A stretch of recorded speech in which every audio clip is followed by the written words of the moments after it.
Bulan ini tema kita adalah leadership. Berbicara mengenai kepemimpinan, saudara. Nah, saudara, kalau saya mau tanya sekarang lebih dulu, ya. Berapa banyak saudara, angkat tangan yang tinggi, saudara, supaya saya bisa ngeliat. Kalau enggak burem, saudara ya. Berapa banyak saudara menyadari, saudara memahami, saudara meyakini bahwa saudara adalah seorang pemimpin. Boleh angkat tangan ya? Oke, thank you. Terima kasih untuk angkat tangan yang tinggi. Itu jelas sekali, saudara. Nah, saudara, mungkin ada orang-orang yang tidak menyadari bahwa dirinya adalah pemimpin. Kalau hari ini saya mengatakan bahwa setiap kita sebetulnya adalah pemimpin. Why? Karena saudara, saya percaya saudara yakin sekali bahwa setiap kita itu diciptakan serupa dan segambar dengan Tuhan. Tuhan yang menciptakan saudara dan saya, dia adalah seorang pribadi yang adalah pemimpin. Dia memimpin segala sesuatu. Betul saudara? Dia mengatur segala sesuatu. Tuhan adalah seorang pemimpin. Dan kalau Tuhan menciptakan saudara dan saya, serupa dengan segambar dengan dia, maka kita harus pahami. Berarti Tuhan menciptakan kita juga sebagai seorang pemimpin. Ada di antara saudara dan saya kita menjadi seorang pemimpin di rumah, sebagai orang tua, sebagai suami, pemimpin sebagai kokoh, sebagai cici di rumah, pemimpin di kantor, pemimpin di gereja dalam pelayanan, leader life atau yang lain, pemimpin di dalam pergaulan. Saudara, setiap kita itu sesungguhnya adalah pemimpin bahkan untuk diri kita sendiri. Setuju enggak saudara? Setiap kita itu sebetulnya adalah pemimpin. Dan Tuhan mau kita betul-betul berfungsi sebagai pemimpin. Saudara, hari ini secara singkat saya mau sampaikan begini. Melalui pesan firman Tuhan hari ini, bahkan tema bulan ini, Tuhan mau mengingatkan, merefresh, meneguhkan, menguatkan setiap saudara dan saya. Lepas daripada jabatan apapun, setiap kita sesungguhnya adalah pemimpin, at least bagi diri kita sendiri. Betul lah saudara? Oke? Dan Tuhan mau untuk kita menghidupi kepemimpinan kita sebagaimana Kristus menghidupi kepemimpinannya. Oke saudara ya? Nah, bagaimana sih Kristus menghidupi kepemimpinannya ketika dia di bumi ini? Dia menggunakan semua pengaruh dan otoritas yang dia punya sebagai seorang pemimpin. Dia gunakan itu semuanya untuk membawa jiwa-jiwa kepada keselamatan. Jadi hari ini Tuhan juga mau setiap kita menggunakan setiap pengaruh dan otoritas yang ada pada kita sebagai seorang pemimpin, at least bagi diri kita sendiri, untuk membawa diri kita sendiri dan orang-orang lain yang kita pimpin, entah itu di rumah, di gereja, di lingkungan persahabatan, di kantor. Tuhan mau kita memimpin mereka, membawa mereka juga kepada Kristus. Untuk mereka mengenal Kristus, untuk mereka boleh diselamatkan, untuk mereka boleh dimenangkan, dan bahkan untuk mereka dimuridkan bagi Kristus. Yang setuju, katakan, heeh. Oke. Saudara, hari ini jadi yang pertama, yang Tuhan mau kita pahami benar, melalui apa yang Tuhan sudah sampaikan, bahwa saya adalah pemimpin. Amin saudara. Katakan sama-sama buat diri saudara sendiri. Katakan 1, 2, 3. Oke, sekarang katakan kiri kanannya, bilang gini, kamu adalah pemimpin. Amin saudara. Nah, oke, saudara, dan Tuhan mau kita yang sudah sadar sebagai pemimpin. Saudara sudah yakin belum sekarang saudara adalah pemimpin? Ketika saudara berkata, iya saya adalah pemimpin, itu dengan yakin menguatkan iman saya juga saudara. Berapa banyak yang katakan saya adalah pemimpin? Taruh tangan di dada, bilang kayak gini. Sambil lulus-lulus juga boleh ya. Sayang diri sendiri juga boleh begini. Bilang 1, 2, 3, saya adalah pemimpin. Oke. Dan saat ini Tuhan mau kita menggunakan kepemimpinan kita untuk seperti Yesus menggunakan kepemimpinannya. Untuk membawa diri kita sendiri, membawa orang-orang kita pimpin dimanapun berada. Untuk datang kepada Tuhan. Mengenal Kristus. Untuk diselamatkan, untuk dimuridkan, dimenangkan bagi Tuhan. Saudara, contoh atau prototipe yang sangat baik di Alkitab. Seorang pemimpin yang menghidupi kepemimpinannya seperti yang Tuhan Yesus inginkan adalah Paulus. Paulus, saudara, dia seorang pribadi yang betul-betul menggunakan otoritas dan pengaruhnya untuk membawa orang lain. Dan bahkan dirinya sendiri. Sehingga dia berkata begini, jangan sampai aku ini setelah melayani Tuhan, aku sendiri yang tertinggal. Betul gak saudara? Jadi dia sendiri memfokuskan dirinya sendiri untuk dibawa kepada Kristus dan orang-orang yang dia pimpin untuk datang kepada Kristus. Sehingga kita temukan begitu banyak jiwa-jiwa yang dimenangkan bagi Tuhan. Betul gak saudara?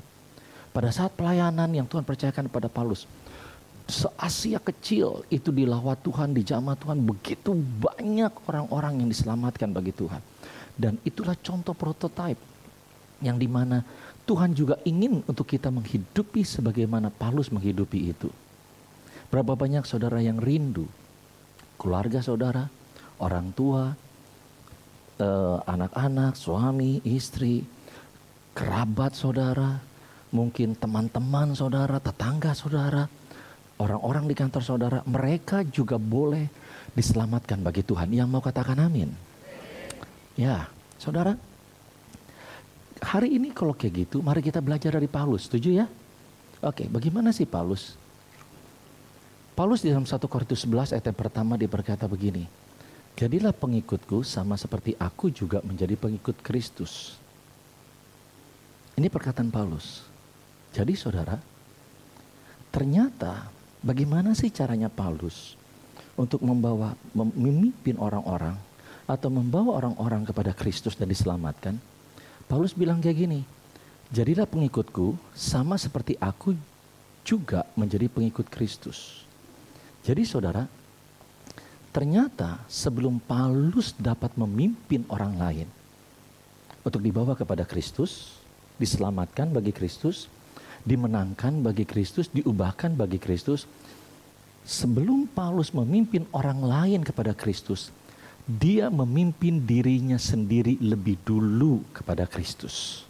Yang setuju katakan amin. Oke, jadi saudara, Paulus sebelum dia tamkan ini, Paulus sebelum dia memimpin orang lain, dia memimpin dirinya lebih dulu. Jadi artinya begini, ternyata Paulus bisa menjadi seorang pemimpin prototipe yang Tuhan juga mau untuk kita belajar dari dia. Ternyata Paulus memiliki self leadership. Paulus memiliki self leadership. Kenapa saudara? Tanpa self leadership, seseorang yang mampu untuk memimpin dirinya sendiri lebih dulu, dia tidak akan bisa memimpin orang lain. Kenapa kita harus memiliki self leadership? Kita memiliki kemampuan untuk membawa diri kita sendiri lebih dulu kepada memimpin diri kita lebih dulu kepada Kristus sebelum kita bisa memimpin orang lain. Saya kasih contoh.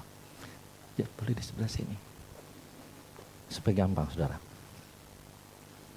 Ketika saya dapat memimpin diri saya lebih dulu, saya bisa membawa sejauh mana ini ya? Sejauh mana saya bisa membawa diri saya pergi, sebegitu juga saya bisa membawa Jeffrey pergi. Betul gak saudara? Sejauh mana saya bisa pergi membawa diri saya, sejauh itu juga lah Jeffrey bisa saya bawa pergi. Betul gak?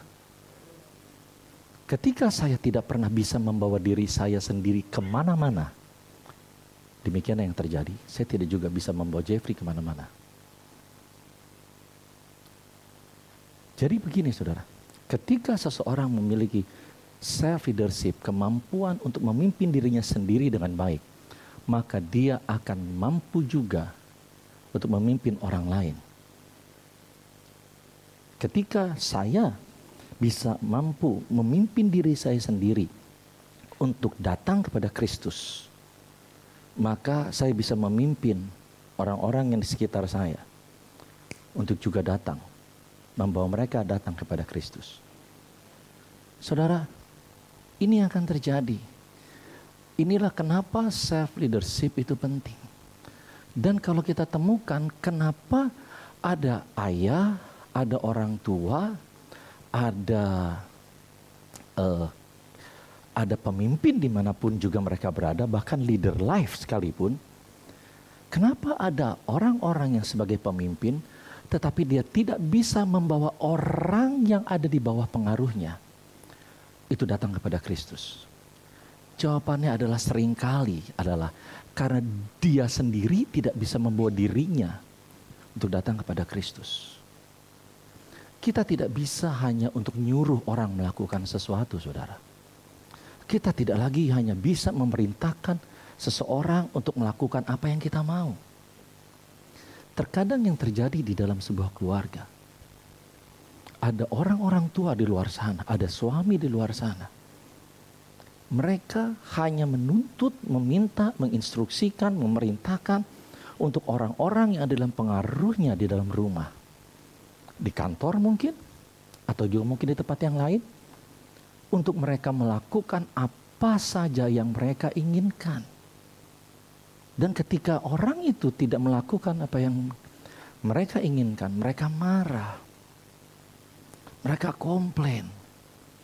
Mereka berkata, kenapa kok kamu gak bisa sih ke sana? Kan ke sana itu bagus. Jadi orang benar itu kan bagus. Jadi orang yang mencintai Tuhan kan bagus. Jadi orang yang takut kepada Tuhan kan bagus. Menjadi orang yang beribadah kan bagus. Rajin, setia beribadah kepada Tuhan kan bagus. Orang yang hidupnya berkomunitas kan bagus. Ayo dong, kamu ikut dong komunitas. Kamu ikut live dong. Ayo dong, kamu rajin dong beribadah. Saudara, ketika mereka tidak lakukan, mereka komplain, mereka marah. Kok istri saya gak pernah dengerin saya? Kok anak-anak saya kok ngebangkang? Kok mereka nggak dengerin saya? Mereka kok nggak ikutin apa yang saya mau? Bahkan orang-orang yang saudara pimpin yang lainnya sekalipun, bahkan anggota leader life kita, kok mereka nggak bisa dibilangin sih? Sudah bilangin mesti begini, kamu mesti begini, kamu mesti begitu. Si persoalannya bukan hanya sekedar untuk kita kasih tahu dan sekedar untuk kita meminta untuk mereka melakukan apa yang kita mau. Tetapi persoalan yang terbesar adalah kalau saya ingin membawa Jeffrey pergi ke suatu tempat, maka saya harus bisa membawa diri saya lebih dulu untuk pergi. Betul gak saudara? Ketika saya mampu bisa pergi membawa diri saya ke suatu tempat, dengan sendirinya Jeffrey akan saya bawa. Ketika kita hanya bisa ikut Tuhan sampai sejauh ini juga Jeffrey akan saya bisa bawa. Ketika saya bisa bawa Jeffrey sampai ke titik ini, sedemikian juga si Jeffrey bisa saya bawa. Hari ini saudara, dengan kata lain, jadilah contoh. Kita lakukan lebih dulu. Kita lakukan apa yang benar. Kita lakukan apa yang orang lain kita inginkan untuk mereka lakukan.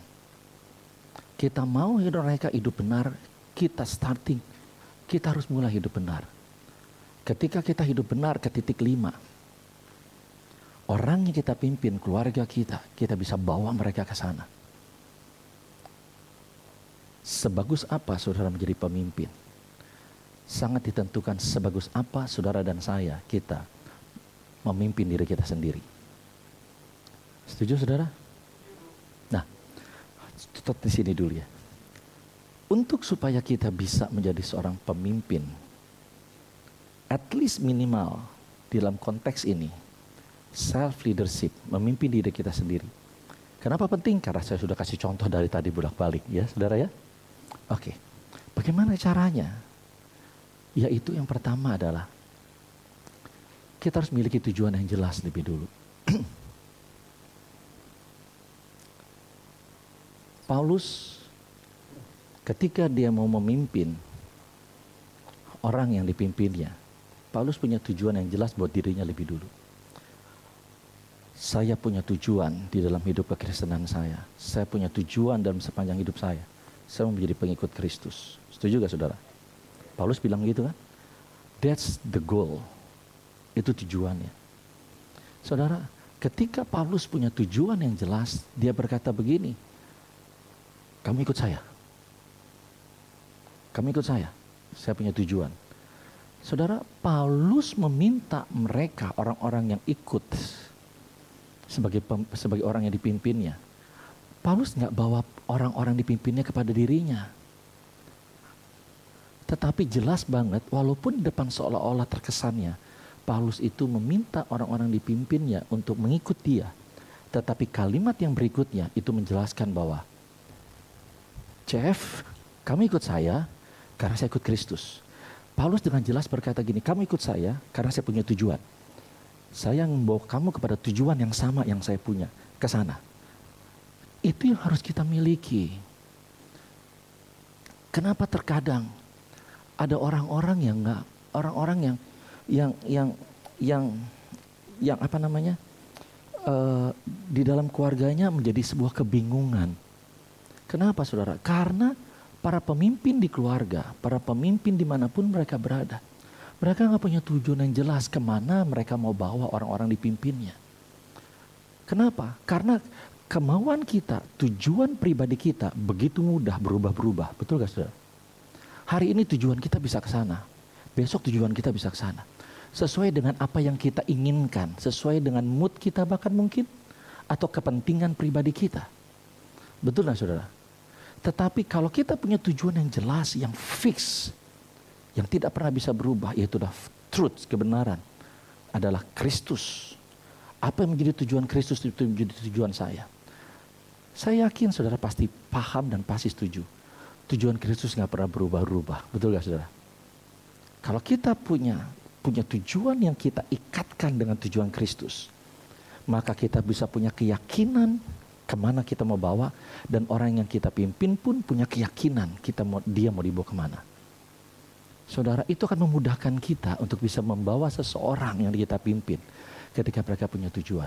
Saya minta contoh yang lain. Kalau seandainya Hendrik ini adalah Tuhan Yesus. Ya, ini ilustrasi aja. Saya Tuhan Yesus. Dan kalau saya berkata begini, ya, tujuan saya adalah Tuhan Yesus. Sebentar. At least saudara, ketika saya punya tujuan yang jelas pada Tuhan Yesus, maka buat diri saya sendiri, tujuan yang jelas akan menolong saya, memotivasi saya untuk mengusahakan diri saya untuk pergi kepada tujuan itu. Betul gak saudara? Itu akan memotivasi saya untuk hidup benar. Itu akan memotivasi saya untuk melakukan apa yang Tuhan mau untuk saya lakukan. Kenapa? Karena saya punya tujuan yang jelas, yaitu kepada Kristus. Saya akan mengusahakan yang terbaik dari diri saya untuk saya mencapai tujuan itu, karena saya punya tujuan yang jelas. Betul gak saudara? Kenapa ada orang yang orang dalam kehidupan kekristenannya buat dirinya sendiri, dia hidup sembarangan, dia hidup seenaknya, hidup asal-asalan, hidupnya berantakan. Why? Karena orang yang tidak punya tujuan yang jelas dalam hidupnya, dia gak punya arah. Betul gak saudara? Betul apa betul? Dia gak punya arah. Ketika dia tidak punya arah, sama saja seperti orang buta yang berjalan. Betul gak saudara? Kenapa? Karena mereka gak punya arah yang jelas. Mereka gak punya tujuan yang jelas. Sayangnya, gak sedikit orang Kristen yang bahkan rajin datang ke gereja. Mereka punya tujuan yang jelas. Kenapa mereka mau ikut Tuhan Yesus? Mereka hanya punya di drive oleh kebiasaan. Ya, saya kan orang Kristen, jadi memang mesti ke gereja dan bla bla bla. Ketika saya punya tujuan yang jelas, Jeffrey akan saya bawa kepada tujuan yang sama dengan saya. Betul gak? Ketika saya tidak punya tujuan yang jelas, Jeffrey akan saya bawa kemana saya mau bawa. Itulah kenapa banyak keluarga yang ngawur, karena pemimpinnya ngawur. Kenapa banyak keluarga yang berantakan? Karena pemimpin dalam keluarganya Gak punya tujuan yang jelas. Hari ini berkata, kamu jangan ngerokok. Tapi besok lusa anaknya lihat yang rokok. Supaya saya bisa dalam kepemimpinan saya, dalam pengaruh saya bisa membawa orang-orang yang saya pimpin untuk datang kepada Kristus. Saya harus memiliki self leadership. Dan supaya saya bisa memiliki self leadership yang baik, kepemimpinan diri sendiri yang baik, saya harus punya tujuan yang jelas. Karena itu akan memotivasi saya mencapai tujuan, mengupgrade diri saya, memperbaiki diri saya, mengusahakan diri saya dengan the best effort untuk mencapai tujuan. Dan ketika itu saya lakukan, saya dengan sendirinya juga membawa orang yang saya pimpin ke tujuan yang sama. Setuju saudara? Miliki disiplin diri. Disiplin diri itu berbicara melatih diri kita sendiri secara terus-menerus untuk membangun diri kita. Itulah disiplin diri. Jadi kalau orang yang berdisiplin, dia sedang melatih dirinya untuk melakukan sesuatu terus-menerus untuk membangun dirinya sendiri. Nah saudara, kenapa itu penting nanti saya jelaskan. Tetapi hari ini yang saya mau sampaikan adalah, kalau kita mau memiliki self leadership yang baik, untuk kita bisa memimpin orang-orang dengan baik dan dibawa kepada Kristus, bukan kepada diri kita tapi kepada Kristus, maka kita harus memiliki disiplin diri atau membangun disiplin diri. Karena ketika kita melatih diri kita, mendisiplin diri kita dengan sendirinya, maka kita akan bukan hanya membangun diri kita sendiri, kita akan membangun orang lain. Why? Nanti saya jelaskan. Saudara, ada 3 macam disiplin diri. Yang pertama adalah disiplin dalam pikiran. Kita harus mendisiplinkan pikiran kita. Kita harus melatih pikiran kita untuk memikirkan apa yang benar. Filipi 4 berkata, apa yang benar, apa yang murni, apa yang adil, apa yang suci, apa yang patut didengar, apa yang manis, apa yang disebut dengan kebajikan dan patut dipuji. Saudara, kita harus memikirkan pikiran yang benar. Dan itu harus dilatih, saudara. Sebab pikiran kita, terkadang kita memikirkan hal-hal yang negatif. Ketakutan, kekhawatiran. Betul nggak saudara? Ada banyak hal pikiran negatif. Belum apa yang kita dengar, gosip lah. Dan segala macam persungutan lah. Hal-hal yang negatif. Itu membangun pikiran kita ke arah yang negatif. Sehingga akibatnya banyak orang Kristen yang pada akhirnya dia tidak bisa membangun dirinya, justru dia menghancurkan dirinya dengan pikiran yang ada. Kefrustrasian, keputusasaan. Hari ini saya mau ajak kita sama-sama, termasuk saya. Saya suka cerita sama teman-teman di live. Yang paling sulit buat saya adalah salah satunya mendisiplin pikiran saya. Tetapi saya setiap hari, kadang-kadang mereka bingung. Kok begitu ya? Ya, that's me. Saya harus mendisiplin pikiran saya setiap hari. Every day. Bahkan ketika saat teduh sekalipun. Every day. Saya harus mendisiplin pikiran saya. Saudara, bagaimana saya disiplin pikiran saya? Salah satunya adalah memang dengan baca firman. Merenungkan firman.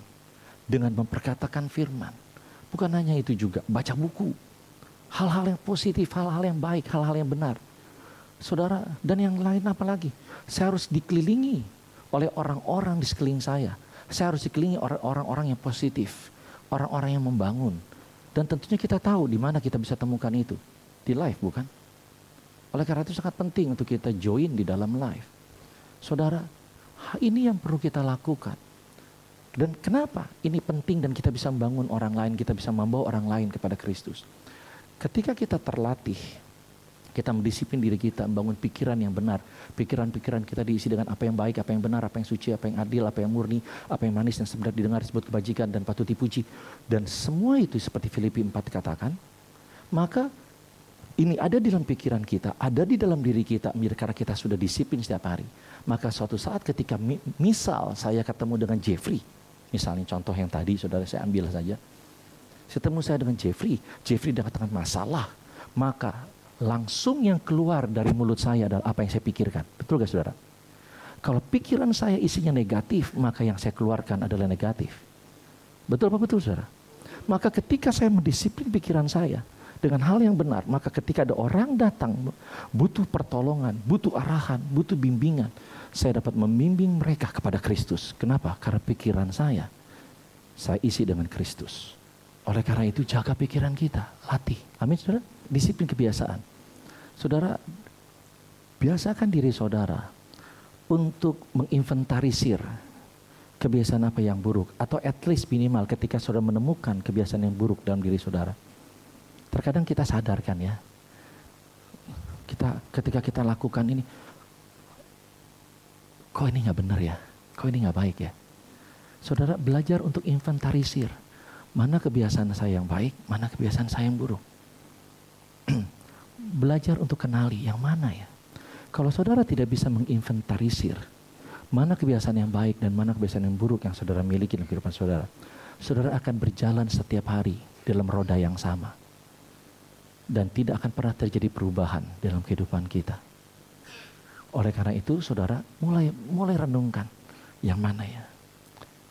Oh kayaknya gue ambil waktu saudara, ambil waktu.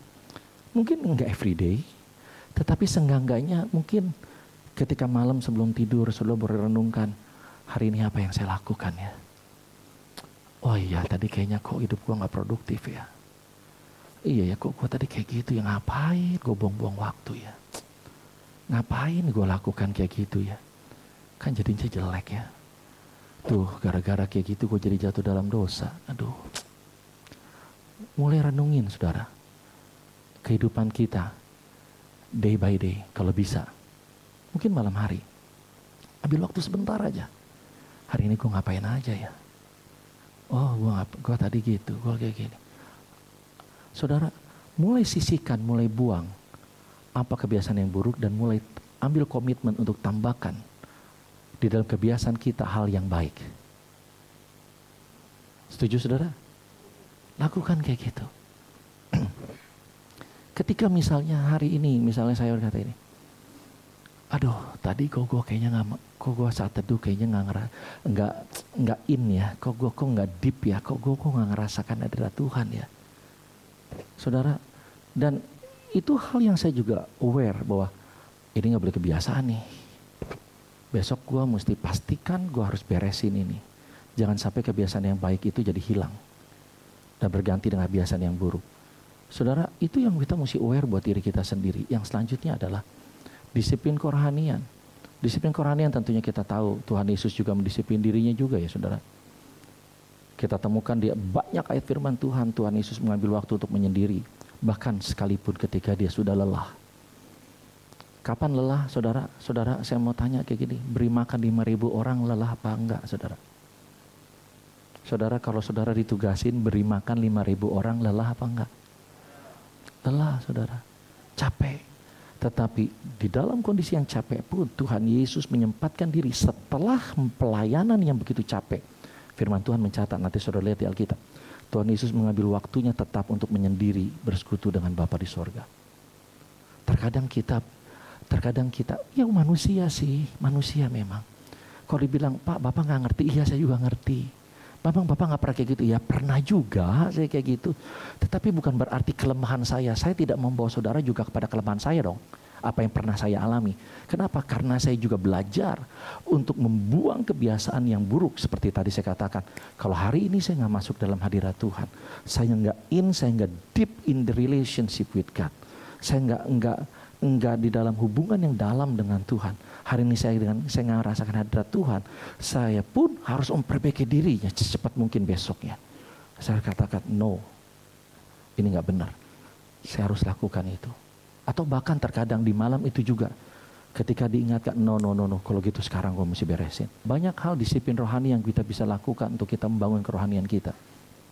Baca Alkitab, doa, nyembah Tuhan, berpuasa, saudara. Bahkan melayani itu juga salah satu disiplin rohani buat kita.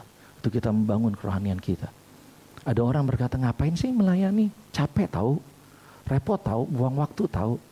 Saudara, semua disiplin selalu terkonotasi sepertinya buang waktu. Betul gak saudara? Saudara, orang yang gak ngerti tujuan, itulah dia. Seringkali ada orang bilang itu buang waktu. Saya mau tanya gini, olahraga buang waktu atau berguna? Orang yang berkata berguna karena dia tahu disiplin untuk olahraga itu baik buat saya. Tapi buat orang yang gak ngerti, mereka berkata gini, itu buang waktu. Ngapain olahraga? Gue sehat kok. Nah, kira-kira kayak gitu, saudara. Hari ini saya mau ajak kita sama-sama, ada banyak hal. Kenapa kita harus melayani? Why? Kenapa kita mesti memberi? Memberi persepuluhan, memberi persembahan, menolong orang lain, dan lain sebagainya. Why? Kenapa? Karena itu bagian dari kita mendisiplin diri kita. Saudara, itu ketika kita melakukan itu, melakukan apa yang benar, sesuai dengan firman, sesuai dengan kehendak Tuhan, kita sedang mendisiplin kerohanian kita. Yang mengerti katakan amin. Ambil tanggung jawab. Kita baca firman Tuhan ini dengan kuat.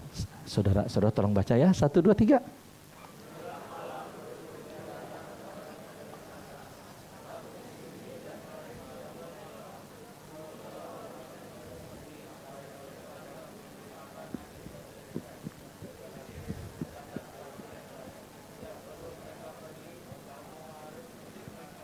Kalimat yang terakhir bilang kayak gini.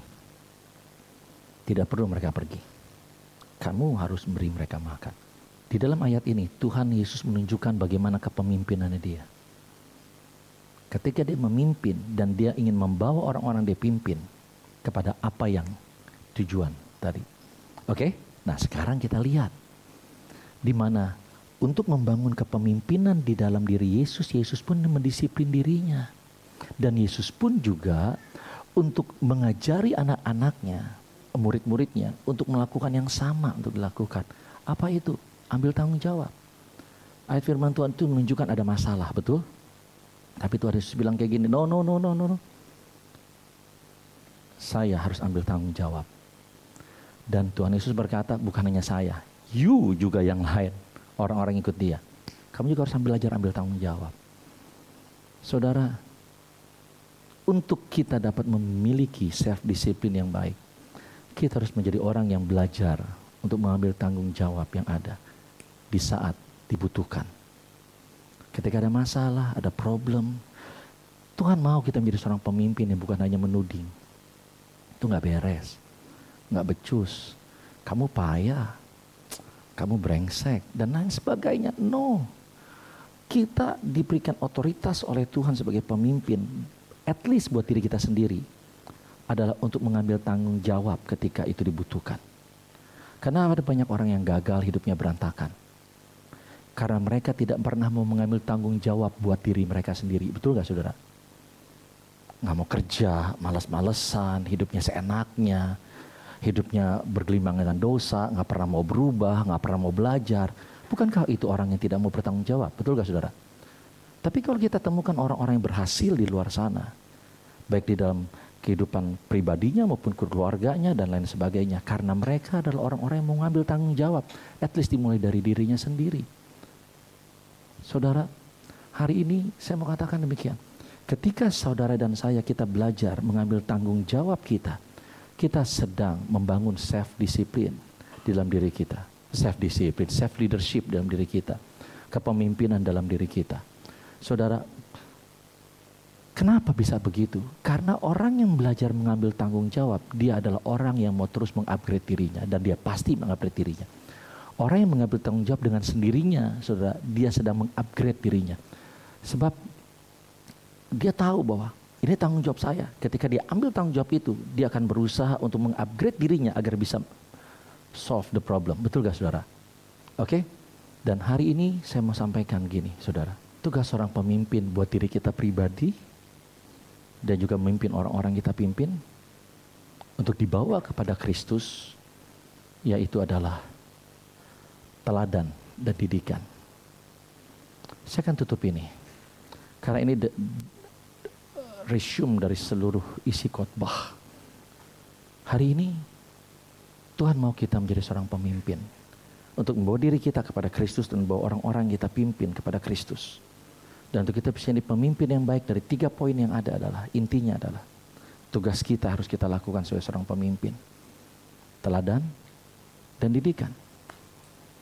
Saudara, teladan yang baik itu penting, tetapi didikan juga penting, saudara. Saudara, kenapa?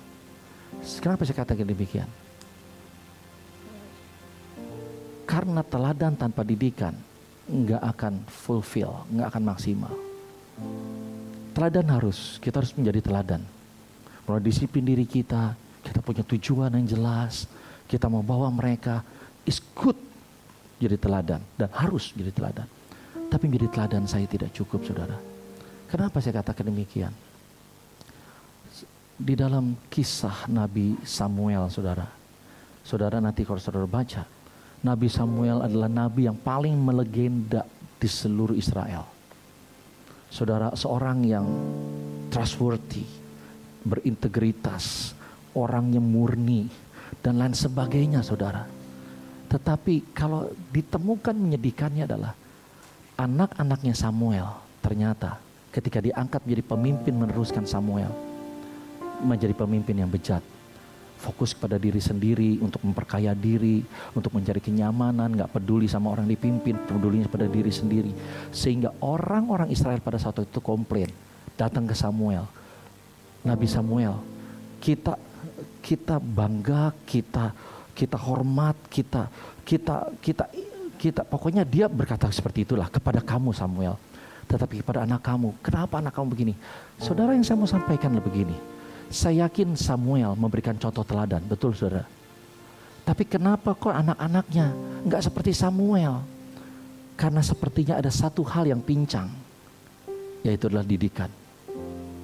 Nabi Samuel enggak mendidik anak-anaknya. Hari ini saya mau beritahu begini saudara, please. Saudara menjadi pemimpin dimanapun juga.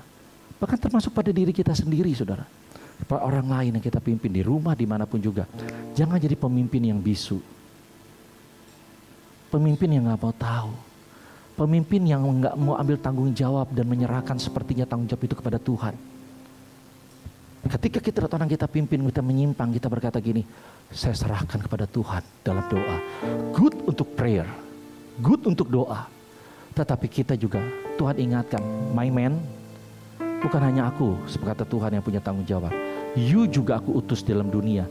Kamu saya utus dalam keluarga sebagai seorang pemimpin. Kamu saya utus di dalam leader, di dalam life sebagai seorang pemimpin. Kamu saya utus dimanapun kita berada. Tuhan berkata, kerjakan juga tanggung jawabmu. Apa? Didik orang-orang saudara pimpin. Saudara tidak bisa mendiamkan itu. Dan saudara bersembunyi di balik perkataan, didoakan saja. Good untuk didoakan sekali lagi. Tapi kita tidak bisa serahkan tanggung jawab kita kepada Tuhan. Saya yakin Nabi Samuel juga berdoa. Saya yakin itu. Apalagi seorang yang sangat rohani banget. Tetapi ada hal yang perlu kita lakukan, didik mereka. Tuhan Yesus dia menjadi seorang pemimpin. Dia memberikan teladan, tapi juga mendidik. Ketika murid-muridnya menyimpang, saudara, berselisih paham untuk mencari siapa yang terbesar, siapa yang terkemuka di antara mereka. Tuhan Yesus didik mereka, betul nggak saudara? Tuhan Yesus tidak hanya Tuhan Yesus tidak mendiamkan atau hanya mendoakan saja. Tapi Tuhan Yesus didik, ajar mereka, bahkan menghajar mereka. Kita pernah berbicara mengenai teguran, pernah disampaikan di tempat ini. Tapi hari ini pesan, be a good leader like Jesus leading us. Sebagaimana Tuhan Yesus memimpin kita, dia tegur kita, dia didik kita. Amin saudara. Yang terakhir adalah ini.